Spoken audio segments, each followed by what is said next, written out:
आप एक तंग और अंधेरी गुफा में हैं जहां सिर्फ एक लालटेन के सहारे आगे बढ़ रहे हैं। फिर अचानक लालटेन आपके हाथ से छूट कर गिर जाती है और टूट जाती है और आप घने अंधेरे में अकेले होते हैं। यही हाल फ्लॉयड कॉलिंस का था जब वह गुफा में 60 फीट अंदर था और हर कदम पर उसकी हालत और भी भयानक हो रही थी। अंधेरे गुफा में रेंगते हुए फ्लॉयड का पैर एक ढीले पत्थर से टकराता है जो 15 किलो का था और उसके पैर पर गिर जाता है। वह पत्थर को हटाने की कोशिश करता है लेकिन कम जगह के कारण पत्थर उसके पैरों पर दब जाता है। अब उसकी बॉडी पत्थर के नीचे दब जाती है। वो जब भी हिलने की कोशिश करता तो छोटे छोटे पत्थर उसके ऊपर गिरने लगते हैं जिससे उसकी हालत और भी भयानक हो जाती है। ये नुकीले पत्थर उसके बॉडी को कड़ रहे थे और वो चिल्लाता। अब उसको बाहर निकलने के लिए चिल्लाने के अलावा कोई ऑप्शन नहीं था। फ्लॉयड की यह दिल दहला देने वाली घटना हर मोड़ पर आपके रोंगटे खड़े कर देगी। जानने के लिए वीडियो अंत तक देखें। और फिर यहाँ से स्टार्ट होती है फ्लॉयड कॉलिंस सर्वाइवल जर्नी।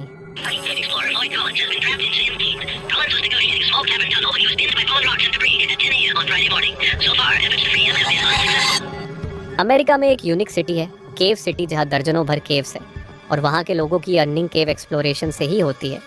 तो बात है साल 1925 की। फ्लॉयड कॉलिंस ने अपने फादर के फार्म में एक केव एक्सप्लोर किया इस मोटिव से कि वहाँ टूरिस्ट आए और उनसे उसका प्रॉफिट हो। फ्लॉयड ने टूरिस्ट को अट्रैक्ट करने के लिए बहुत एडवर्टाइजमेंट भी चलाई, लेकिन कोई भी उसके केव में जाना पसंद नहीं करता था क्योंकि उसके केव में कोई खास बात नहीं थी।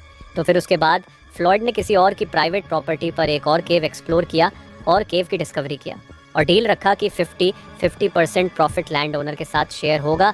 और ये केव हाईवे से काफ़ी पास में थी, सिर्फ 100 यार्ड की दूरी पर, जिससे टूरिस्ट का ध्यान केव पर आ जाता। लेकिन इस केव में भी कुछ ऐसा खास नहीं था जिससे कि ये केव टूरिस्ट को अट्रैक्ट कर पाए।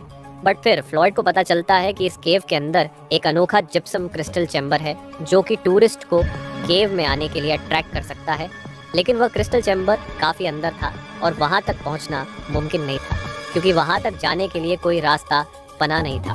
तो अब फ्लॉयड के पास 2 ऑप्शन बचते हैं। एक तो केव के अंदर रास्ता बनाए जिससे कि रास्ता बनने के बाद टूरिस्ट केव को एक्सप्लोर कर सके जिससे उसको प्रॉफिट हो, या फिर सेकंड ऑप्शन था हार मान ले और उदास हो जाए। लेकिन फ्लॉयड फर्स्ट ऑप्शन चूज करता है और वो डेली 12-12 घंटे केव में खुदाई करता इस होप से कि जल्दी से जल्दी जिप्सम क्रिस्टल चैम्बर तक रास्ता बन जाए।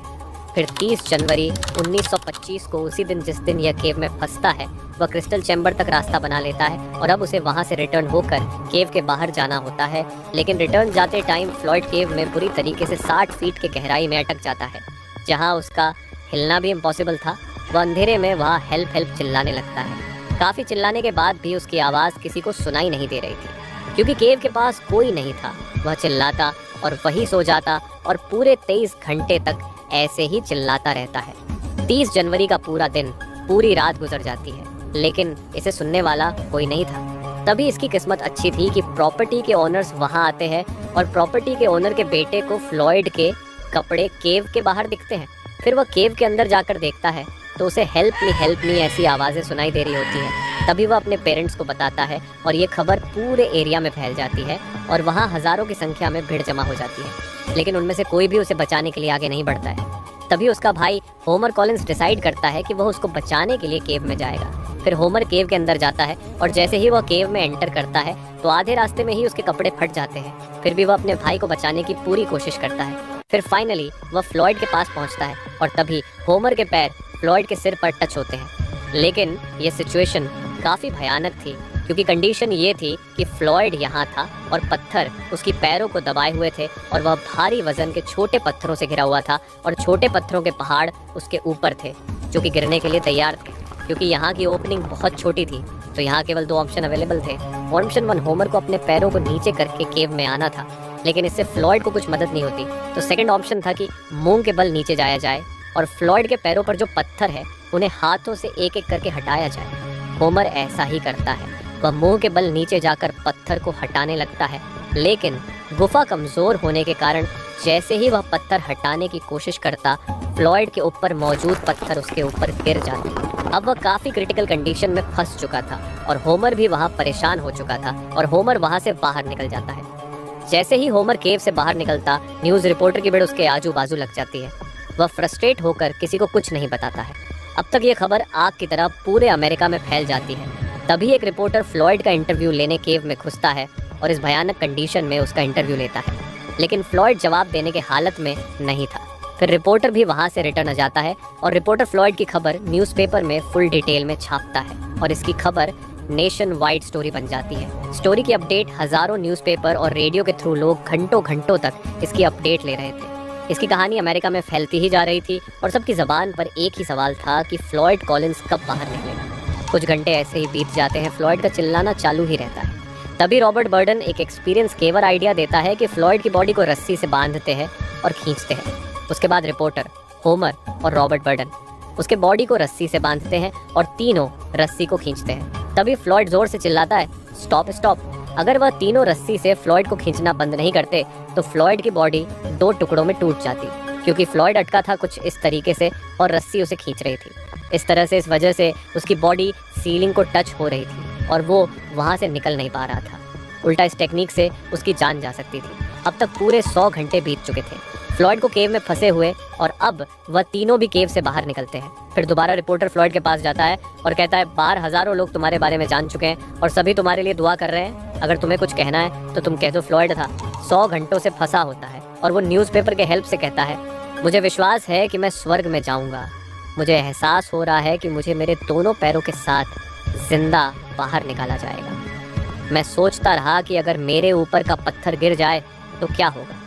मैं अपने दिमाग को किसी और चीज़ में लगाने की कोशिश करता रहा। तो मैं उन लोगों की मदद के लिए बहुत कुछ नहीं कर सका जो मेरी मदद के लिए आए, लेकिन मुझे पता है कि बहुत से लोग अपनी पूरी ताकत लगाने को तैयार हैं और इससे मुझे हिम्मत मिलती है। मंगलवार सुबह मैंने सोचा कि यहाँ 4 दिन हो गए हैं और मैं अभी भी पहले दिन जैसा ही फंसा हूँ। ये कैसे ख़त्म होगा? क्या मैं बाहर आ सकूँगा? मैं इसके बारे में सोच नहीं सकता। मैंने पहले मौत का सामना किया है, इससे अब मुझे डर नहीं लगता है। फ्लॉयड की ये बातें पूरे देश में फैल चुकी थी और लोग इसी के बारे में बात कर रहे थे। केव के बाहर ये हादसा इतना ज़्यादा रोमांचक हो जाता है कि इस केव के आसपास के पूरे होटल्स बुक हो गए थे। रेस्टोरेंट में खाना कम पड़ रहा था, यहाँ तक कि केव के आसपास के घरों में लोग $10 देकर वही सो रहे थे। अब तक पूरे 114 घंटे पूरे हो चुके थे।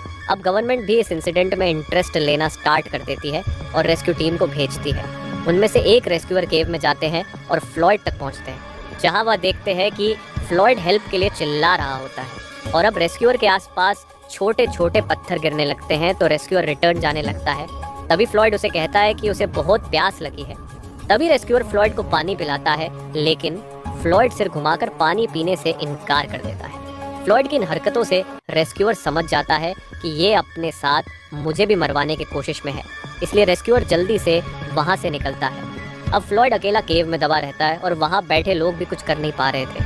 फाइनली वो केव पूरा दब जाता है और अब जो एक आखिरी रास्ता था जिससे फ्लॉयड के पास पहुँचा जा सकता था, वह भी बंद हो चुका था। इसका मतलब उनके पास सिर्फ 2 ही ऑप्शन थे, हार मान लेना या फिर ऊपर से खोदकर फ्लॉयड के पास एक नया होल बनाना।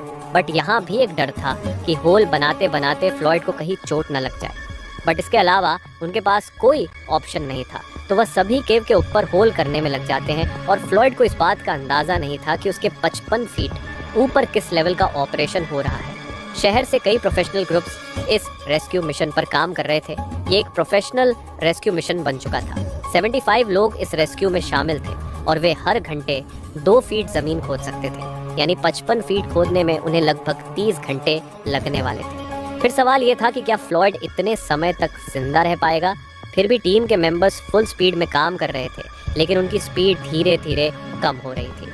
फ्लॉयड की सांसों की जानकारी एक रेडियो एम्पलीफायर से मिल रही थी, जिससे उसके जिंदा होने का पता चलता था। लेकिन 30 घंटों की बजाय अब तक 144 घंटे बीत चुके थे और टीम ने सिर्फ 44 फीट ही जमीन खोदी थी। तभी बारिश होने लगती है और ठंड में ओले गिरने लगते हैं, जिससे होल के कोलैप्स होने के चांसेस बढ़ गए। फ्लॉयड को फंसे हुए अब 15 दिन हो चुके थे और अब रेडियो एम्पलीफायर भी बंद हो गया था, जिससे फ्लॉयड के सिचुएशन का पता नहीं चल पा रहा था। फिर 16 फरवरी को फाइनली 55 फीट की होल बनाई जा चुकी थी और केव ओपन हो गई थी, लेकिन फ्लॉयड 17 दिन बिना खाने, पानी और गर्माहट के जिंदा नहीं रह सका। रिपोर्टर के अनुसार वह 3 दिन पहले ही मर चुका था।